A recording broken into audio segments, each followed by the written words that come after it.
What's up, everybody? Haitian Homie here, and it's been a little bit since we've had a weekly recap, but we're back, and this time we're going to be talking about everything that happened in the Overwatch League and contenders that I think you should know about from March 25th, that's a Monday, up until March 31st, this Sunday.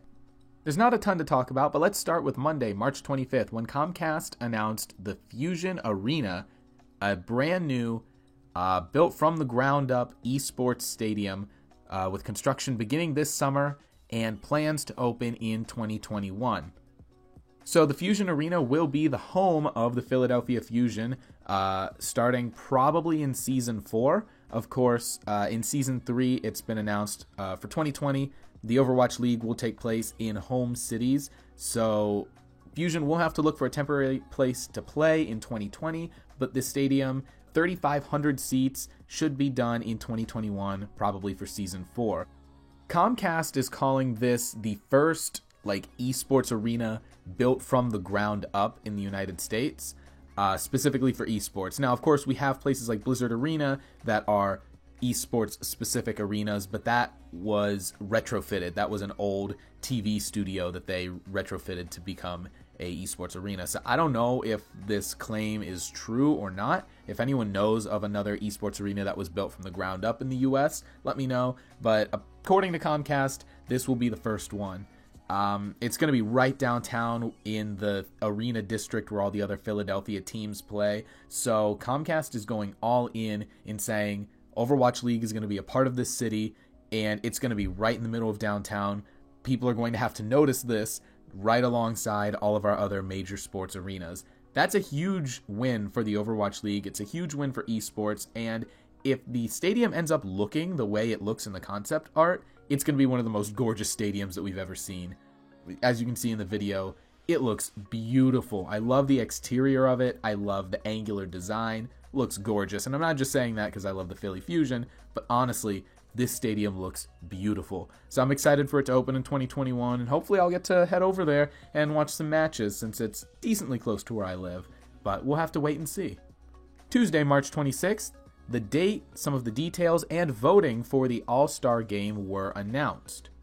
So the All-Star break will kick off on Wednesday, May 15th. Of course, like last year, they're going to have custom games. They're going to have the Atlantic and Pacific All-Stars playing against each other. Thursday, May 16th, they will play the official All-Star game. The 15th, the day before, will be custom games for fun. Interestingly enough, the custom matches are actually going to show on ESPN2 in the US, and the All-Star game itself will play on ESPN News.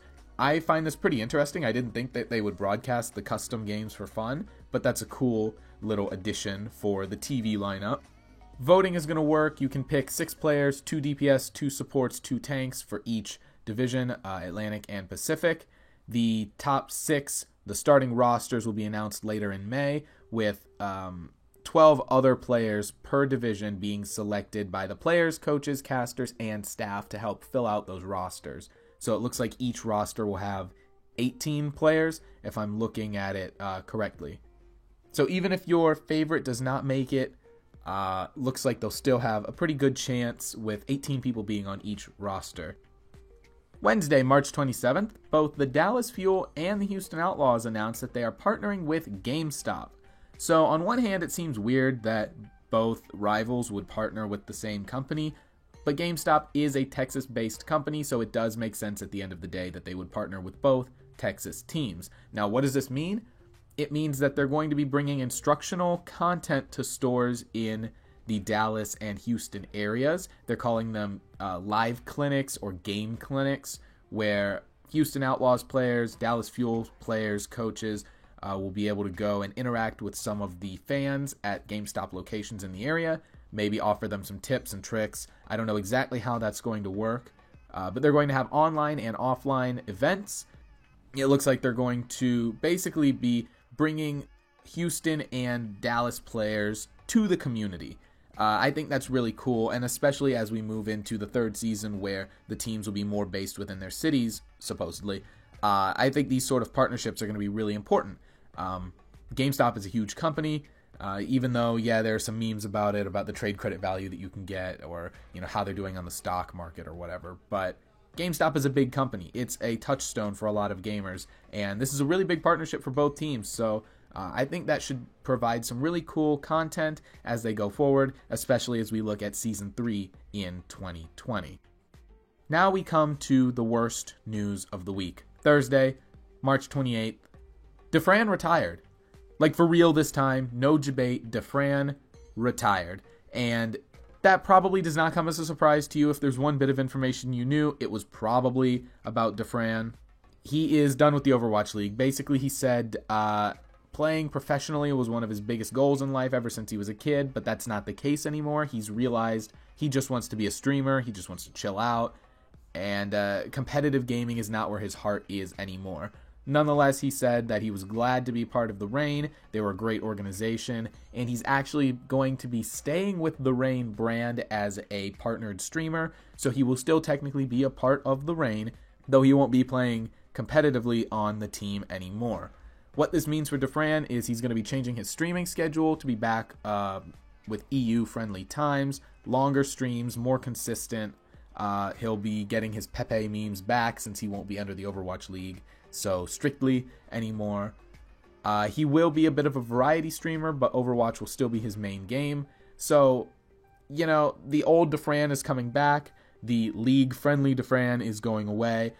I think that's unfortunate because Atlanta Reign looked so strong with him in, and it's a huge shame that with GOATS being the meta, we didn't even get to see him play a lot of DPS. We saw some Torb. That was fun. But really, we didn't see Dafran shine the way that he could in Stage 2 or in Stage 3. So it's great that he was in the league for a little while. I'm sad that he's retiring. I'm sad that we didn't get to see him main a DPS character in the league.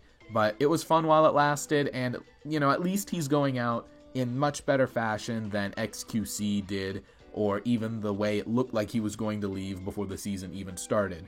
So, best case scenario, I guess.